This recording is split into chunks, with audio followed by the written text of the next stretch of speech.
Kami masyarakat Gayo memohon kepada Vladimir Putin, Presiden Rusia, bantuan helikopter. Masyarakat Gayo kelaparan. Inilah rumah kami yang ketimpa kayu. Udah sebulan kami nggak bisa pulang ke rumah. Allah. Tolong kami pun hari itu di banjir sana 3 hari 3 malam nggak makan. Entah siapa yang nebang, jadi kami yang sengsara. Bukan saya saja, semua masyarakat di desa Gedumpak ini nggak ada lagi rumahnya. Entah kayu dari mana. Ya, anak bendera Malaysia. Kenapa nak bendera Malaysia? Karena Malaysia banyak bantuan dari Malaysia. Masya Allah, banyak bantuan di sini ya. Dan untuk penyumbang Malaysia, terima kasih sudah support bantuan untuk Aceh. Malahan terima kasih banyak-banyak kepada saudara kita yang ada di Malaysia yang telah mendampingi.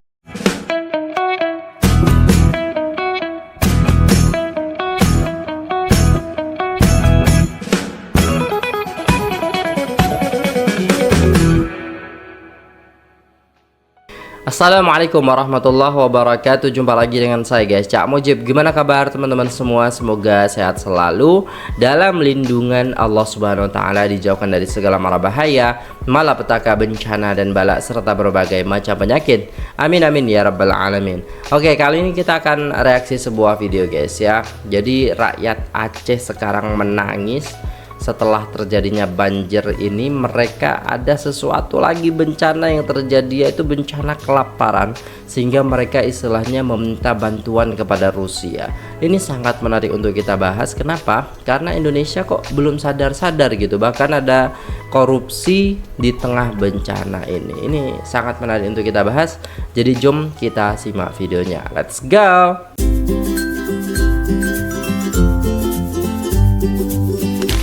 Nih, banyak postingan dari warga Aceh Gayo macam gini. Kami masyarakat Gayo memohon kepada Vladimir Putin, Presiden Rusia, bantuan helikopter. Masyarakat Gayo kelaparan. Poskonya ada di kantor BRA Aceh, Jalan Tengku Umar nomor 219 Banda Aceh, samping Suzuya Mall Banda Aceh, Lenteman Timur. Jadi gini guys, mereka masih kekurangan, banyak kekurangan istilahnya daripada makanan, dari segi makanan, bantuan-bantuan yang lainnya. Jadi kok bisa gitu loh guys ya. Katanya Indonesia itu, pemerintah Indonesia itu mampu, tapi kenapa masih banyak rakyatnya yang kelaparan? Kok nggak ada istilahnya helikopter dari atas itu turun ya kan, untuk membantu mereka. Para relawan, para istilahnya dermawan-dermawan yang membantu mereka itu melalui jalan-jalan yang terjang, jalan-jalan yang penuh dengan lumpur sehingga susah. Kenapa nggak helikopter gitu kan? Iya kan? Kok apa ya guys ya, kayak dipersulit gitu loh.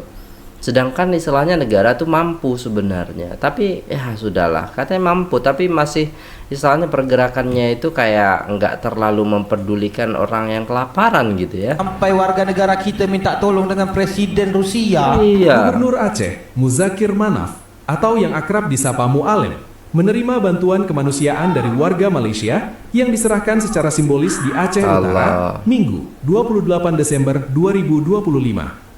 Bantuan tersebut diperuntukkan bagi korban banjir bandang dan longsor yang melanda sejumlah wilayah di Aceh. Bantuan berupa sembako ini diberikan oleh Majelis Ulama Islam dan Adat Resam Melayu Pahang serta Dewan Perniagaan Malaysia Aceh sebagai bentuk solidaritas masyarakat Malaysia kepada rakyat Aceh yang tengah tertimpa musibah. Dalam kesempatan tersebut, Mualem mengapresiasi dan berterima kasih atas kepedulian masyarakat Malaysia. Ia menyampaikan, "Terima kasih banyak kepada saudara kita yang ada di Malaysia. Kami menerimanya dengan lapang dada apa saja yang diberikan. Alhamdulillah, ini sangat membantu dan meringankan saudara-saudara kita yang terkena musibah." Benar. Sementara itu, Ketua Dewan Perniagaan Malaysia Aceh, Yazid bin Usman, menekankan bahwa bantuan ini merupakan panggilan kemanusiaan. Beliau berpesan, "Kami membuka pintu hati rakyat Malaysia. Segeralah datang dan perbanyaklah bantuan kepada saudara kita di Aceh. Orang mukmin itu bersaudara.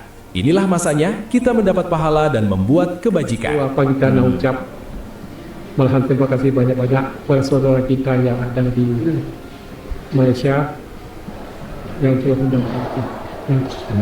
Mudah-mudahan panjang umur dan mudahkan rezeki. Amin. Dan juga semua yang dalam balas Allah kepada saudara kita di sana. Inilah rumah kami yang ketimpa kayu. Udah sebulan kami nggak bisa pulang ke rumah. Allah. Tolong kami pun dengar itu di banjir sana 3 hari 3 malam nggak makan. Tidak perlu saya katakan banyak. Lihatlah apa yang berada di belakang saya. Inilah antara kesan banjir yang berlaku pada 26 November lepas yang melanda Sumatera. Khususnya 3 wilayah di Indonesia. Saya kini berada di kampung Desa Gedumbak, di mana Gedumbak. ini merupakan antara kawasan Banyak kali ataupun kayu daerah Langkahan yang paling terjejas teruk akibat banjir yang melanda pada waktu tersebut.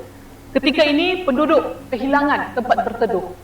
Mereka terpaksa mencari Allah. tempat perlindungan sementara dengan bantuan-bantuan luar mula masuk secara bersilih ganti.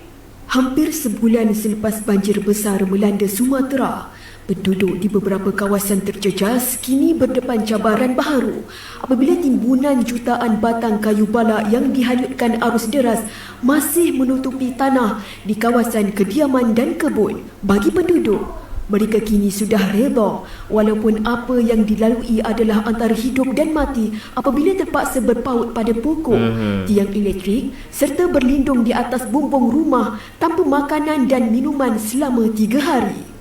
Dalam fikiran mereka ketika ini ialah bagaimana untuk memulakan semula kehidupan apabila kebun dan tanah tempat mencari rezeki masih ditimbun sepenuhnya kayu-kayu berkenaan. Suryani Ali Bashar, 45 tahun, dari kampung Gedumbak Mungkim, Langkahan, Aceh Utara di sini berkata pendapatannya bergantung kepada kebun sawit sebelum ini.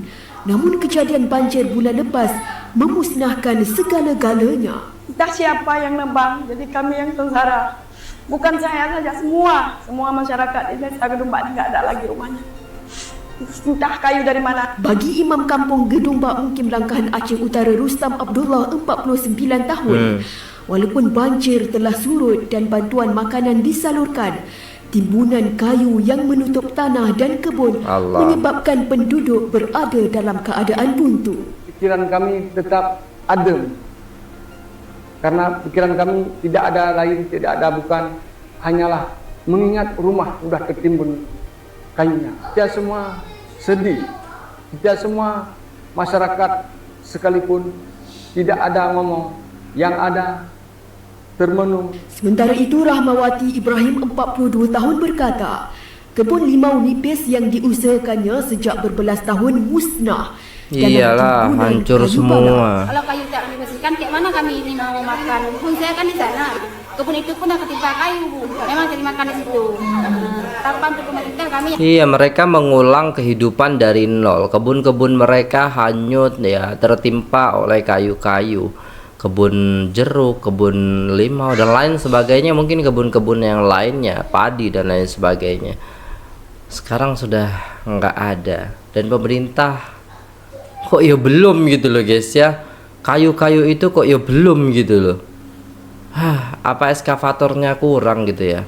Yang kami harapkan tuh kayu itu dibersihkan, tak dibersihkan bisa kami tanam pohon pisang. Setakat ini Badan Nasional Penanggulan Bencana BNPB merekodkan 1090 orang dilaporkan terkorban dalam bencana yang melanda 3 wilayah iaitu Aceh, Sumatera Utara dan Sumatera Barat.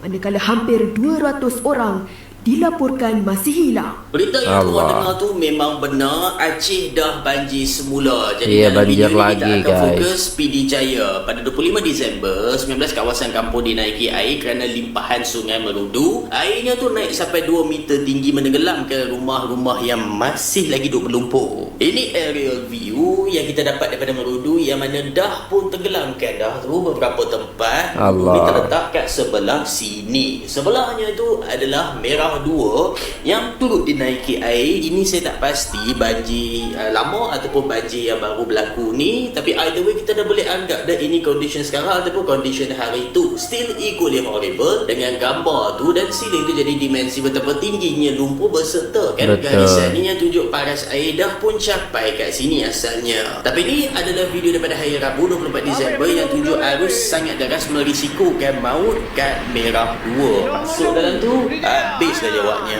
Dan kita ada Bandar 2 yang kampung Durian 7-nya tu dah pun dinaiki air. Durian 7 adalah salah satu daripada 19 buah kampung yang terjejas. So, buat masa ni PD Jaya dah pun confirm banjir semula. lagi. Ada juga dengan katanya Tamiang pun kena, tapi belum ada pengesahan. Kalau kita tengok pada data, memang kawasan PD Jaya tu hujan buat suatu tempoh agak lama sejak 23 Disember. Cuma at this point memang dah episod kedua buat mangsa-mangsa kat sini. Benda ni buat masa sekarang tak ubah apa-apa pun dengan misi bantuan yang saya sedang rancang bersama Ikhlas Care. Sehingga video ni dibuat, mood sedia ada adalah masih lagi proceed macam biasa, cuma kena bersiap siaga untuk redah lumpur semula. Tapi saya masih lagi dapat soalan, boleh tak boleh serah pakaian yang terpakai? Jawapan ringkas, masih tak boleh. Sebab nak masukkan barang kat sana tu pun susah. Walaupun kita ada berita macam ni, mekanismenya kita orang belum kenal pasti lagi. Dengan khabarnya kena serahkan kat relawan kat sana yang memang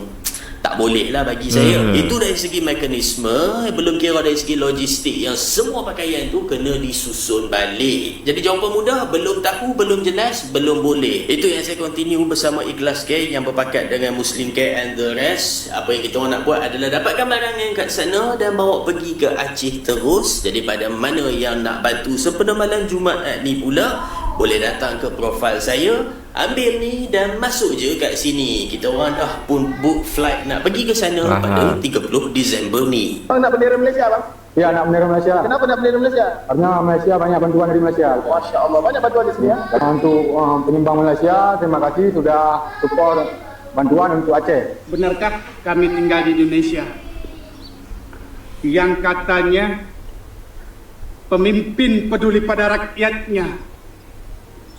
Benarkah kami tinggal di Indonesia yang katanya pemimpin cinta akan rakyatnya? Bukti nyata, bendera berkibar, rumah tiada, tinggal di gubuk derita, bertendakan plastik beralaskan tikar, hujan kami kehujanan. Buat Presiden kami, Prabowo Subianto, jangan gengsi untuk mengatakan bencana ini bencana nasional. Jangan sungkan untuk mendapat bantuan dari luar. Karena kami butuh kepastian. Kami butuh tempat tinggal. Kami lelah tinggal di bawah tenda. Kami lelah tinggal ketika hujan kami kehujanan. Anak menangis ketika hujan tanpa penerangan.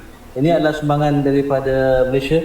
Doakan mudah-mudahan terus bersabar dan yakin insya-Allah ada hikmah. Kepala kampung di sini, Pak.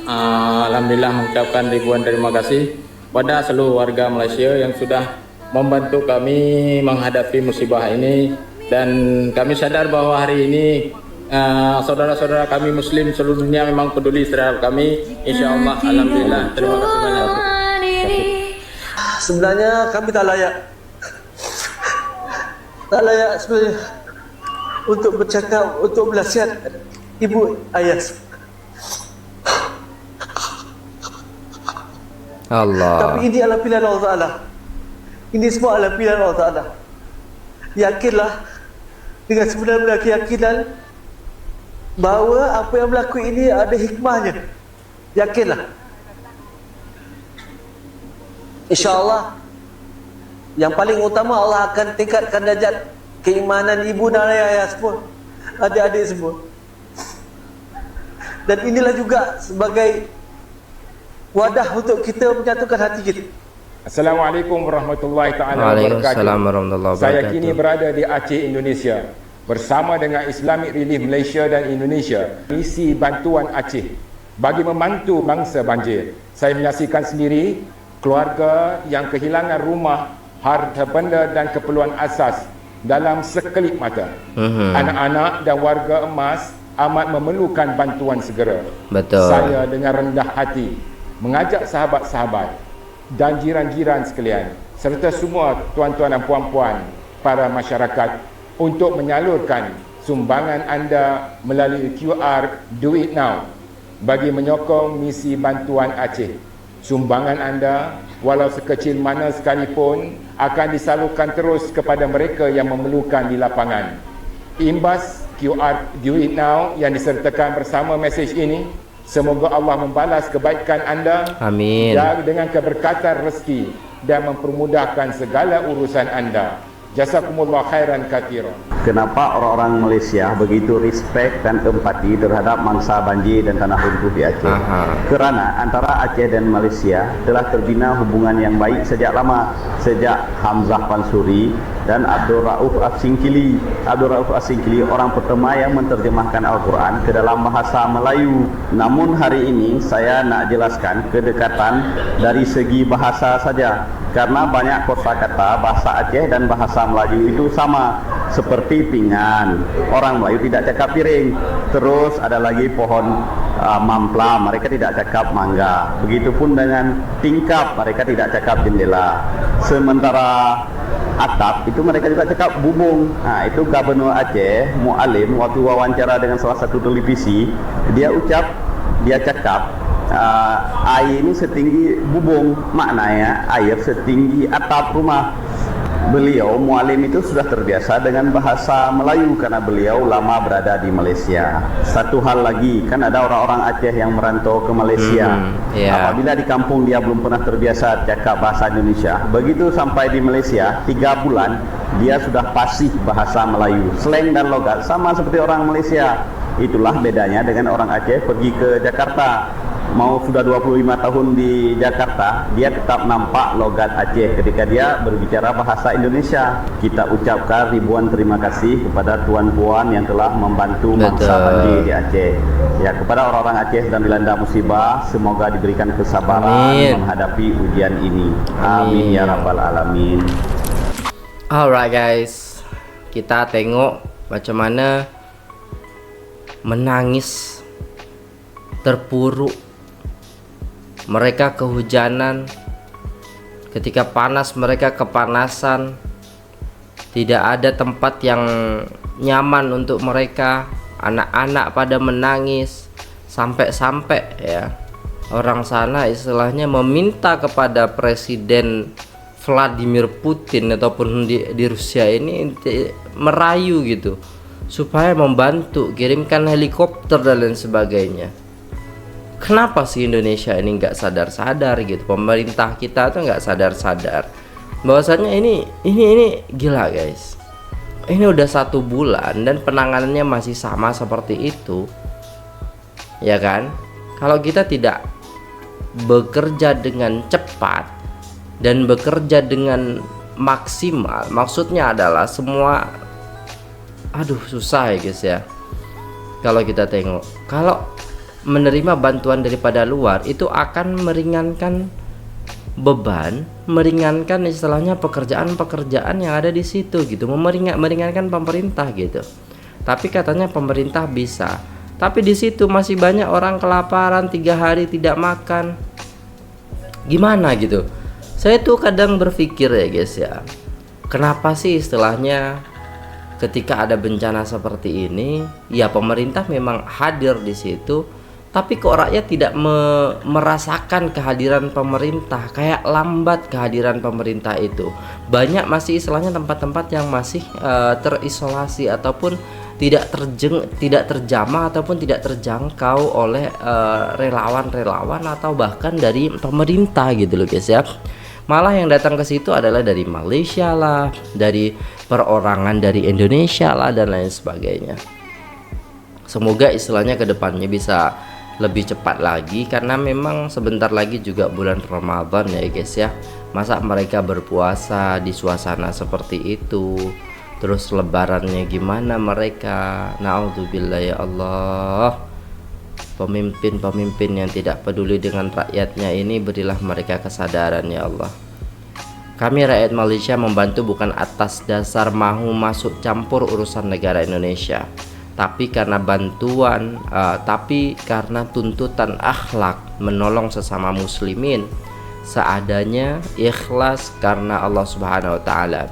Dan pesan kata daripada sabda Rasulullah SAW, kami bersyukur dan amat berterima kasih ke atas doa-doa daripada kalian di sana untuk kami di sini. Untuk Pak Prabowo, Presiden Indonesia, kamu jangan hanya gah di mata dunia, tapi gahlah di mata rakyatmu. Jangan besarkan egois kamu itu, karena sikap itu menjatuhkan kamu sendiri. Bertanggung jawab dengan penuh wibawa terhadap rakyatmu di bawah kepemimpinanmu. Itu dengan kadar sesegera dan gerakkan anggota tentaramu berjuang turun bantu rakyatmu yang terlanda musibah dan bencana yang amat dahsyat ini. Jangan butakan matamu, jangan pekakkan telingamu, itu karena egomu. Rakyat memerlukan bantuan atas kebijaksanaan, bukan atas keegoan itu. Ya, bagus juga nih komennya. Ya, kita bisa melihat bagaimana istilahnya Pak Prabowo sudah mengerahkan semuanya, tapi mungkin yang bawah-bawah ini guys, bahkan ada terjadi istilahnya kemarin saya lihat berita bahwasannya ada dikorupsi guys, dananya itu dikorupsi, bantuannya kan gila gitu ya, udah kena musibah malah dikorupsi. Na'udzubillah. Semoga orang-orang seperti ini, sebenarnya orang-orang seperti ini nih harus dilenyapkan gitu. Oke guys, itu dulu videonya. Terima kasih sudah tengok video ini sampai selesai. Jangan lupa like, share, komen, dan subscribe. Saya pamit undur diri. Assalamualaikum warahmatullahi wabarakatuh.